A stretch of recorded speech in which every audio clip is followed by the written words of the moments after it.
¿qué diría ella de sí misma? Bueno, pues en primer lugar, que evidentemente soy una mujer que nació en una familia muy buena, muy generosa, muy cariñosa, y esa fue mi primera formación. Mi familia me ha ido formando a lo largo del tiempo, hasta que en el año 80, 1980, ingresé en la Compañía de Santa Teresa de Jesús. Y desde entonces me dediqué durante 40 años a la enseñanza. Es verdad que en algún momento determinado, tanto en Huelva como en Sevilla, como en Madrid, como en Ávila, y como en Telde y aquí en Las Palmas, porque he estado a lo largo de esos 40 años pues en distintos destinos, algunos repetidos y otros pues con una permanencia un poco más larga. Y en todos ellos, pues aparte de la docencia, pues me he dedicado a llevar grupos de MTA, que es el Movimiento Apostólico Teresiano de seglares, que continúan, pues son continuadores desde el comienzo de la fundación de la compañía del carisma, son partícipes de él. De hecho, San Enrique de Osó lo primero que hizo pues fue que él nació en el siglo pasado y San Enrique lo que hizo fue formar a un grupo de mujeres en su pueblo, en Vinebre, y luego en Tortosa, y a esas mujeres les dio un impulso para que fueran continuadores de sus labores catequéticas. Ya él se estaba formando como sacerdote y después ya una vez ordenado en el sacerdocio, se dedicó a la promoción de la mujer. Y no solamente a ella, aunque sí fundamentalmente. Y de ahí nació lo que se llamaba entonces la Archicofradía Teresiana. De esa Archicofradía salieron las primeras teresianas consagradas, es decir, nació la Compañía de Santa Teresa de Jesús y nació lo que hoy se llama el MTA. O sea que esas fueron nuestras primeras raíces dadas por el fundador o implantadas por el fundador. Entiendo por el acento de Pino que no es canaria. No, sí soy canaria. Ah, sí, qué bueno. Pues se me escapaba un poquito. Bueno, soy canaria de pura cepa. Lo que bueno. ocurre es que al vivir tantos años en la península, ya claro, uno va cogiendo acentos de distintos sitios. Y aunque yo no lo he perdido, pero sí se desdibuja un poco. Claro, eso se llama la pluralidad lingüística. Hay una leyenda no escrita de que Pablo se cayó del caballo cuando llegó su momento de su conversión. ¿Cuándo se cayó del caballo, Pino?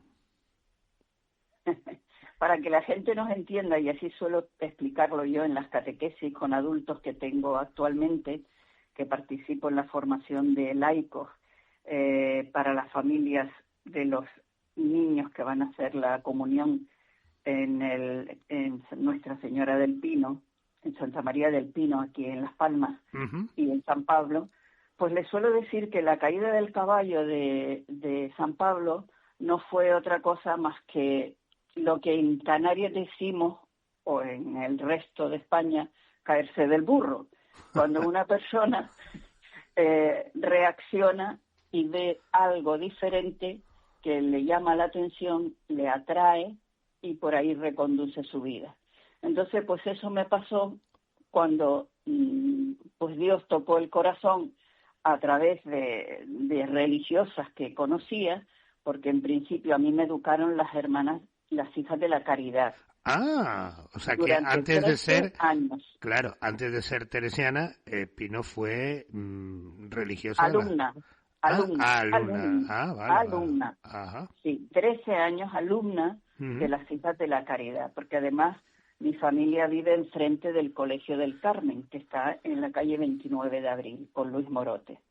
Bueno, pues ese contacto con las religiosas y posteriormente yo entré como seglar a dar clases en las teresianas y allí estuve un par de años y continué con esa labor. De todas formas, a mí cuando me preguntan por todo este tipo de cosas, yo nunca fui beatorra, entre comillas.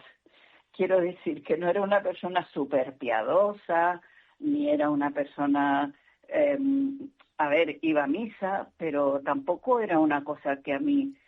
Pero claro, como dice, según qué escritor, que no recuerdo el nombre, Dios escribe derecho en renglones torcidos, pues ahí se fue forjando una vocación y se consolidó en el contacto con la enseñanza en las teresianas.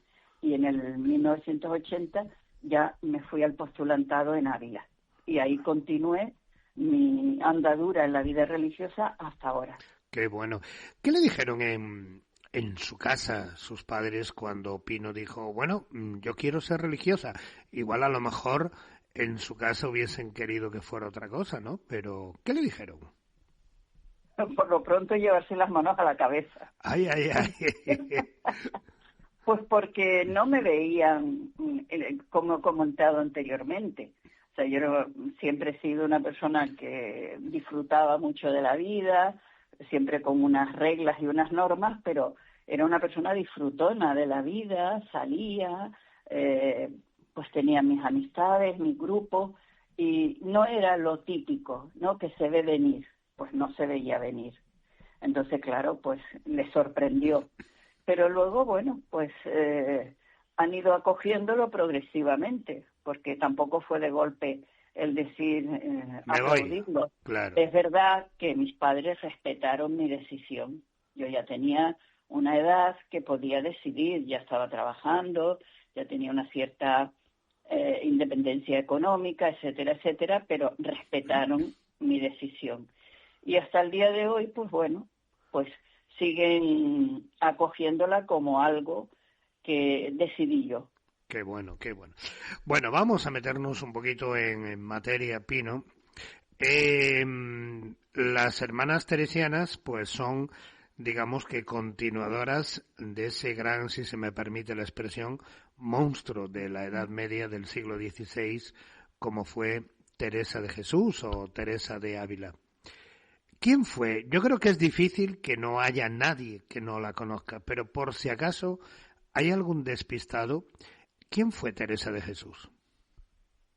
Bueno, Teresa de Jesús fue una rompedora de esquemas, sobre todo en la vida contemplativa, porque en aquel momento, fijaros que existía una institución eclesial que era la Inquisición.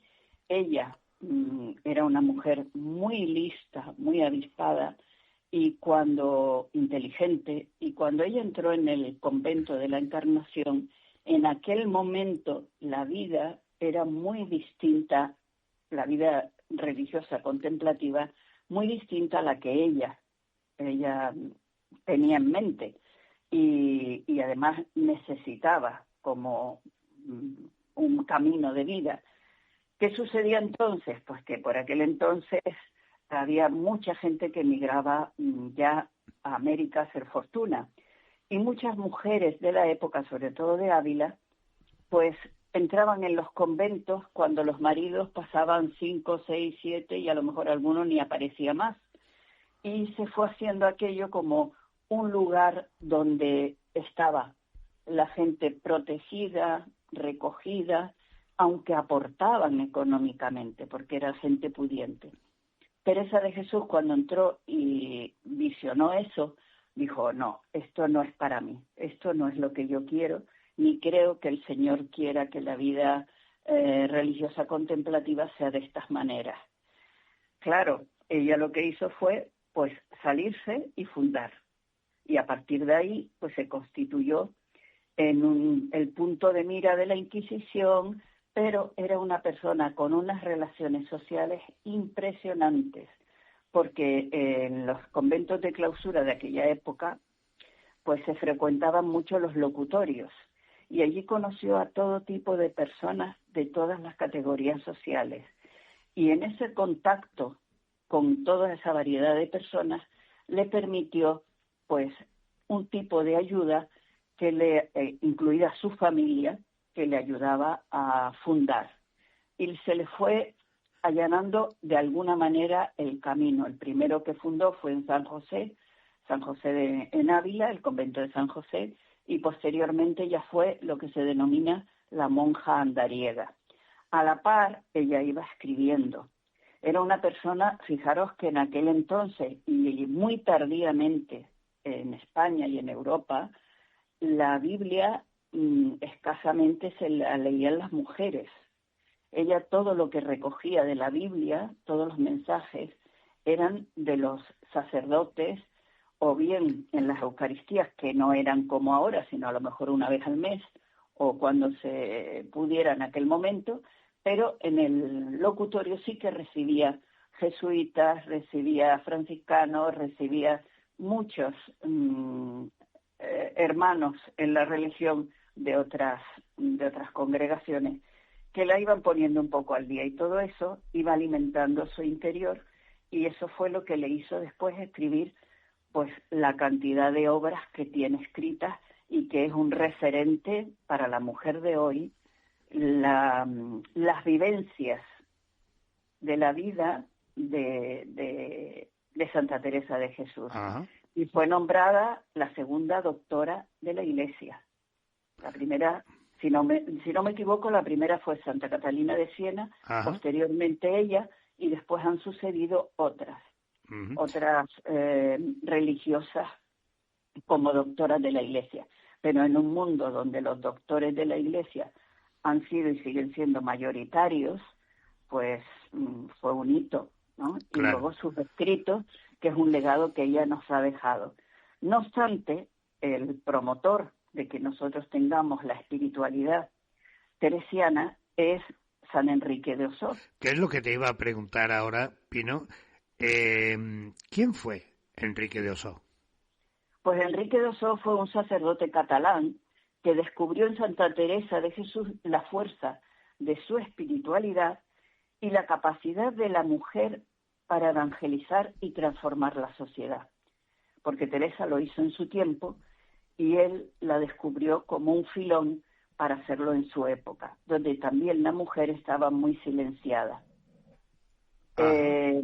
Entonces, pues, Enrique de Osor, desde pequeño, él vivía también en una familia cristiana, nació en Vinebre, un pueblo catalán de Tarragona, y perteneciente a Tortosa, y allí él, pues, era un niño de una familia más o menos normal de su tiempo, muy fervorosa, sobre todo su abuelo, el abuelo Antonio, que es el que le inculcó pues el rezo del rosario, el que tenía una espiritualidad forjada también en la familia.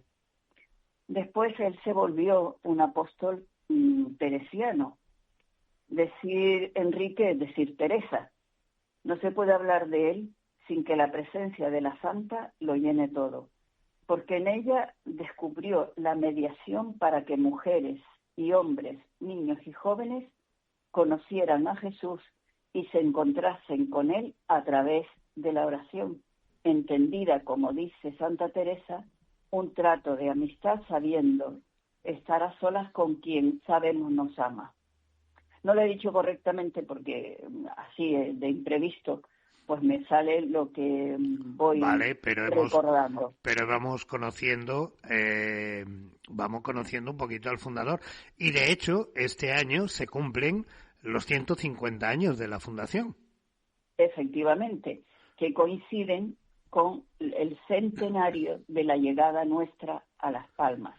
Entonces, a nivel compañía, en los continentes donde estamos, que es África y América y Europa, pues allí el día 27 de enero, en cada uno de los lugares, bien sea ciudades o municipios donde estemos, en la catedral se celebrará ese acontecimiento, la fundación de la compañía en su 150 aniversario. Muy bien. En Las Palmas vamos a celebrar y vamos a darle relevancia al centenario, aunque sin omitir el 150 aniversario de la fundación. Ajá. Pero nosotros le damos importancia, claro. Llegar a la isla fue todo un acontecimiento que, como ya conté en otra entrevista, también en la radio diocesana, pues es que resulta hasta casi, yo digo providencial en términos de fe.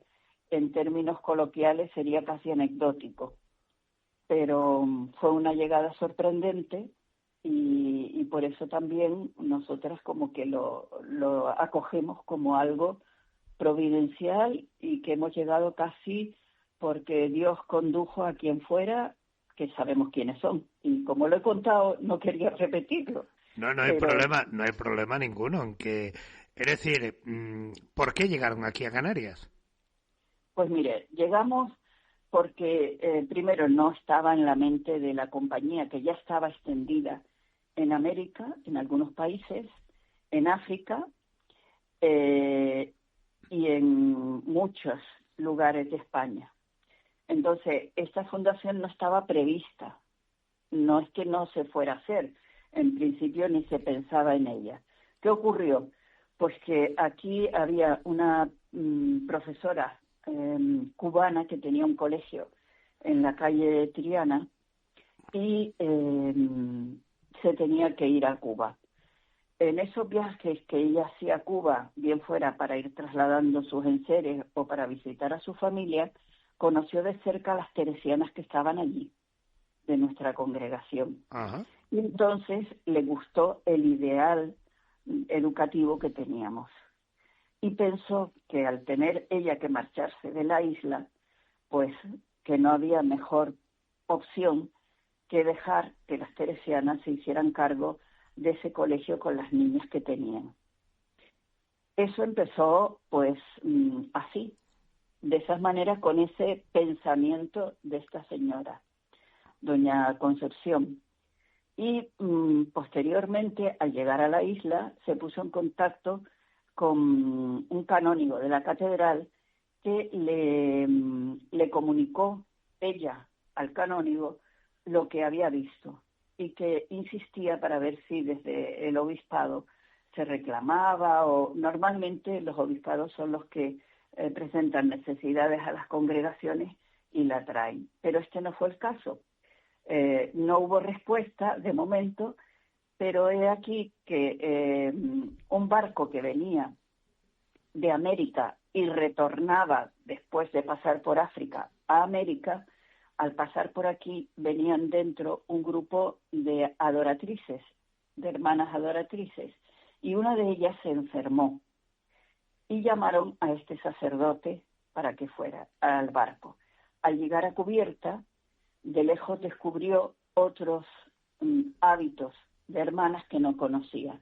Se acercó a ellas y resultó que eran teresianas de la Compañía Santa Teresa de Jesús, que venían de Cuba y que además, después de hacer un recorrido por otros sitios, volvían a Buenos Aires. Al entrar en contacto con ellas, pues le presentó a esta señora y empezaron a gestionarse las cosas, tramitando primero con la superiora general nuestra. Y en aquel momento, pues ya una vez puestos de acuerdo en que eso podría ser una posibilidad de venir a fundar aquí, se volvió a poner en contacto con el obispado, pero el obispado tardó 1 año en dar una respuesta. Y mientras tanto, pues con esa incertidumbre, pues esperábamos. Y cuando vinieron las primeras hermanas, se quedaron con el colegio de esta señora en la calle Triana.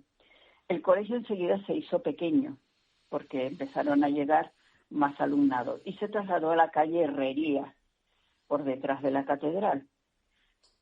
A su vez, pues también la demanda era grande y ya se pensó en los años 50, concretamente en el 52, 53 se inauguró el Colegio de Las Palmas, pero anteriormente se compró el terreno. Y el terreno solo ocupaba lo que es la fachada que da para Pío XII, ese tramo nada más, y de una sola planta. Y allí se empezaron las obras que tardaron 5 años en hacer esa parte del edificio. En aquel entonces, pues los materiales venían de la península, no se tenía las frecuencias de viajes aéreos como ahora, etcétera, etcétera, y se tardó mucho tiempo. Y lo segundo en construirse fue la capilla. Con esto quiero decir que todo ha sido, y el edificio de Pío XII es el único que ha sido nuestro, porque los otros dos de Herrería y Triana fueron alquilados, no eran propiedad de la compañía. Oye, pues y así llegamos. Me parece interesante, pero aquí lo vamos a dejar. Si te parece, mañana volvemos porque me parece una historia súper mega interesante. Pues Pino, hasta mañana y mañana nos vemos. Nos oímos de nuevo. Pues muchas gracias y hasta mañana si Dios quiere. Buenos días de nuevo. Perdón, aquí estamos en la Diocesana de Canarias. Ayer nos quedamos a medias en parecía una telenovela, pero una telenovela súper mega interesante, que eran los 150 años de la fundación de las Hermanas Teresianas, de don Enrique de Ossó, y ayer nos habíamos quedado pues en que coincidía en los 150 años de la fundación y los 100 años de la llegada de las hermanas pues aquí a la isla, de alguna forma casi como casual. Incluso Pino Delgado nos estaba comentando cómo llegaron aquí y demás. Vamos a retomar aquella conversación con Pino que me parece muy interesante. Pino, muy buenas. Buenos días nuevamente. Ay, ayer nos quedamos casi. Habíamos quedado en que en aquel canónigo de la catedral pues no hizo caso. Bueno, no atendió a la petición de las hermanas en su momento. Pero cuando las adoratrices llegaron y alguna estaba enferma, pues se fueron, él vio un hábito diferente y ahí estaba. Y nos habíamos quedado pues en la construcción, en esa larga construcción de la calle de Pío XII. Ya dando un poquito el salto, ¿qué tiene que ver el Papa Pío XII en la fundación de la congregación? Bueno, a ver, San Enrique de Ossó era un sacerdote fiel a la Iglesia. De hecho, su lema, como el de Santa Teresa decía, quiero morir hija de la Iglesia. Ajá. Y San Enrique de Ossó siguió también esa fidelidad a la Iglesia. Él tuvo sus contratiempos cuando la creación del noviciado en Tortosa, tuvo sus pleitos congregacional con la Santa Sede y disputas por el terreno a cuenta de una señora que lo donó y después no lo donó, en fin, una serie de eventualidades que le hicieron la vida un poco dura a San Enrique. No obstante, pues la relación es de que él seguía fiel a la Iglesia y acataba lo que la Iglesia ordenara, incluso pues el dictamen de que no era grato para la Iglesia lo que él estaba haciendo. Uh-huh. Y sobre eso hay mucho escrito. Lo que pasa es que sería muy largo, extenso. No, que va, no vamos para este Pero sí que quería destacar una cosa. A ver, comentaste que al principio el sacerdote, el canónigo no hizo caso, hizo caso a la señora, a doña Concha. Claro. Eso sí, ellos se entusiasmaron. Pero que no había contestado a la solicitud, sí. Claro. El que no había contestado era el señor obispo de entonces. Ah, vale. Fue el que no contestó, pero un año más tarde. Sí, bueno, es como si no hubiera contestado en un principio, o sea que... Bueno, en principio el hombre tendría sus cosas. Pero tendría mucho que... como todos los obispos, que tienen mucho que hacer. Sí, pero... seguramente.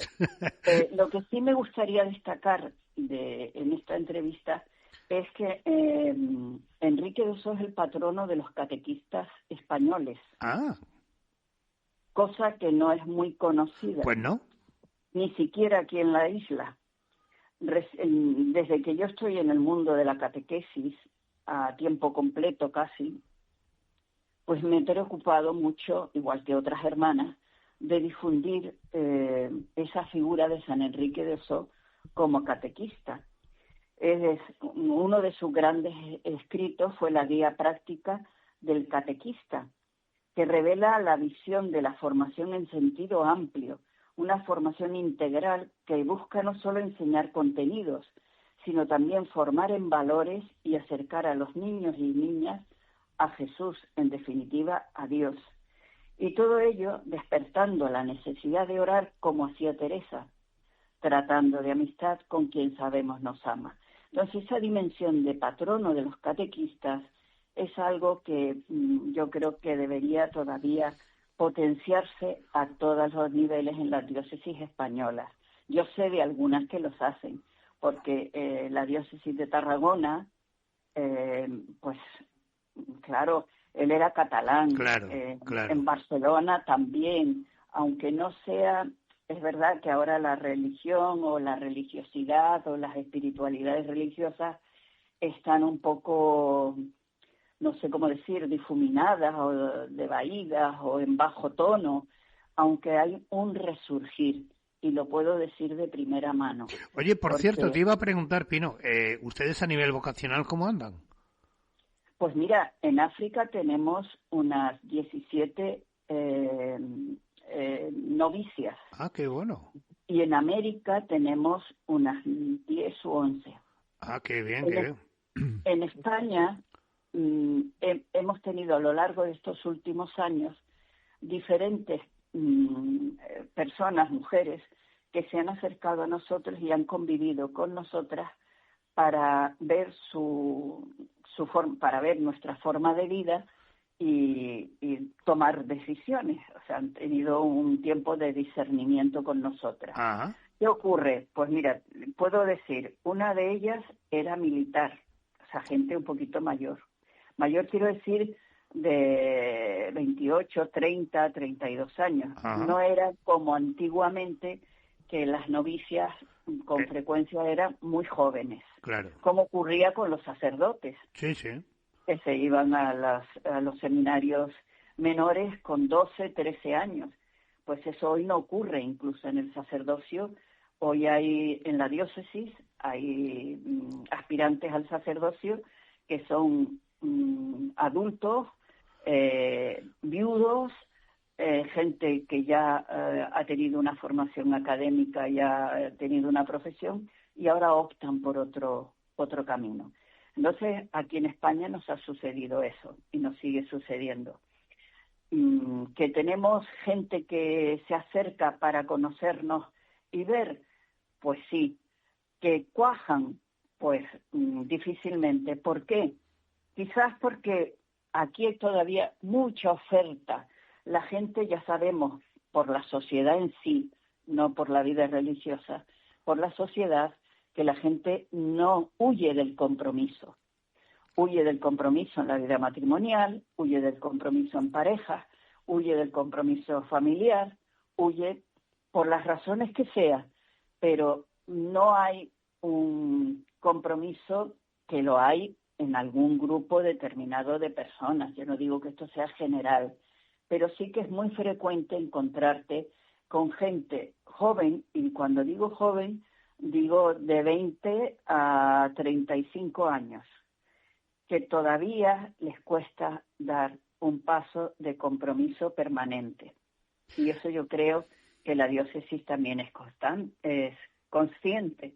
O sea, eso nos pasa a nosotros, pero le pasa a otras congregaciones. Está claro. Yo creo, Pino, que ha habido un antes y un después del COVID. Antes, pues parecía que todo estaba atado y bien atado y que no había problema ninguno y que éramos felices, etcétera, etcétera. Pero da la casualidad que una cosa tan pequeñita como fue un bichito de nada, una bacteria, ha hecho revolución mundial de tal manera que ha cambiado y nos ha tirado por tierra, además, todos y cada uno de los esquemas que teníamos nosotros montados.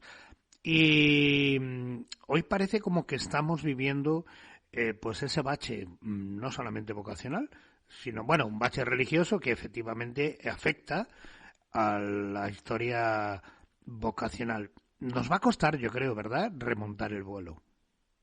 Bueno, eso que comentas del COVID tienes razón, pero no únicamente, porque hay muchas opciones en la vida que se han abierto después del Concilio Vaticano II y en los últimos 25 o 30 años, donde las ONGs permiten y contemplan experiencias puntuales de determinados años que dedicas a una misión en un continente o en otro, te comprometes durante X tiempo y luego o regresas a tu vida cotidiana que has dejado atrás y te enganchas otra vez a ella, o bien sigues comprometido con esa ONG. Quiero decir que la vida comunitaria, como la vida familiar, entidades donde los vínculos hay que irlos creando y haciéndolos crecer y fomentándolos y mimándolos. Y la gente hoy en nuestra sociedad y a nivel mundial sabemos que impera un individualismo muy fuerte. Claro. Y eso hace que la gente opte por opciones limitadas. Claro. Hace poquito hemos terminado entre comillas, pues el sínodo sobre la sinodalidad. Una de las, no sé si llamarlo, uno de los puntos estrella que había en ese sínodo, que se pretendía en ese sínodo, era el papel de la mujer dentro de la Iglesia. Pino Delgado, como mujer, ¿cree que en la Iglesia la mujer está valorada o no? Yo creo que está valorada, pero no lo suficiente. O sea, todavía hay mucho camino que recorrer. Yo, personalmente, a mí esa vocación al sacerdocio, al ministerio sacerdotal, no me llama. Pero entiendo que puede haber mujeres que quieran desempeñar pues esa función, ese sacramento dentro de la Iglesia. Lo puedo entender. Para mí no es viable porque no me siento vocacionada. Pero también hay otra cosa muy importante, y eso es mucho más generalizado, y es que la voz de la mujer a niveles muy, muy sencillos, como son las parroquias, sí que deben tener una presencia de servicio sí, pero no servicial. Ajá. No sé si sí, se nota la diferencia. Sí, claro, está claro. O sea, yo siempre digo, y lo digo yo y lo dice mucha gente, que si en las iglesias no fueran las mujeres, las iglesias se quedaban vacías. Luego, probablemente. la fe, en realidad, y siempre nació así, la fe en la familia siempre la transmitía en primer lugar la madre y el padre, pero la madre fundamentalmente. Luego las abuelas, que son las que actualmente todavía van nutriendo la fe de los niños, porque los padres actuales, pues, no es que estén alejados. No, pero es curioso ese vacío que hay, ese salto tan grande, ¿no?, de abuelas a nietos, y los padres, pues, que son en teoría los primeros responsables de la educación de sus hijos en todos los sentidos, incluida la religiosa, pues como que se escaquean, no sé si me vale la expresión, se escaquean de esa tarea y se la dejan a los abuelos. Bueno, yo entiendo que hubo una época anterior en la que se decidía mucho si el niño era quien quería ser bautizado cuando él quisiera y quería hacer la comunión cuando él quisiera, cosa que es respetable. Pero claro, a los niños hay que educarlos desde bien pequeños. Y si no los educas tú, los educan otros. Y para ejemplo tenemos ahora mismo las redes, los medios de comunicación, la televisión, los juegos con la Play, etcétera. Van educando, quieran o no los padres, y van no solamente educando, porque una educación es completa cuando es integral, no solamente en un ámbito. Y el ámbito de lúdico es respetable, pero también tiene que ser controlable. ¿Por qué? Porque si no, les estamos distorsionando la realidad y alejando de otras posibilidades para su desarrollo como humanos, como seres humanos, y después como creyentes. Y la delegación yo creo que fue un poco en ese sentido. los padres, también la Iglesia tiene su responsabilidad. No digo que toda sea de la juventud ni de la gente que no va a misa, porque es que es una constante el oír, yo creo en Dios pero no en la Iglesia. Entonces, pues hay que revisar qué credibilidad y qué testimonio damos para ser creíbles y servir de puente con Dios. La Iglesia no es Dios. Dios es el ser supremo y la divinidad que da sentido a nuestra vida. Claro. Pero la Iglesia es un puente. Y ese puente puede estar deteriorado por distintas causas y a lo largo del tiempo. Y eso es una cosa muy compleja, ¿no? Como sí, que bueno, que ahora tampoco vamos a entrar claro, en eso. Claro. Bueno, Pino, vamos a ir terminando poquito a poco y a mí me gustaría conocer un poquito más, pues, a Pino como persona. ¿Es adicta a las nuevas tecnologías, Pino? Adicta no, me gustan. Vale. No, quiero decir, no soy adicta porque no estoy enganchada todo el santo día. Me gusta la informática, me gusta trabajar con la inteligencia artificial, pero con sus beneficios, no con lo perjudicial. Porque ahora mismo acabo hace un par de días, de ver un vídeo del Papa con la visita a Canarias y era una mentira. O sea, era la imagen del Papa, pero aquello eran de inteligencia artificial con un vocabulario que para nada se asemeja al del Papa. Y eso hace mucho daño, claro. Porque hay gente que no tiene el criterio suficiente para distinguir lo verdadero de lo falso en estas tecnologías. Qué bueno. ¿Qué le da miedo a Pino? Miedo, pues la verdad es que exactamente no sé. Miedo me da este mundo caótico.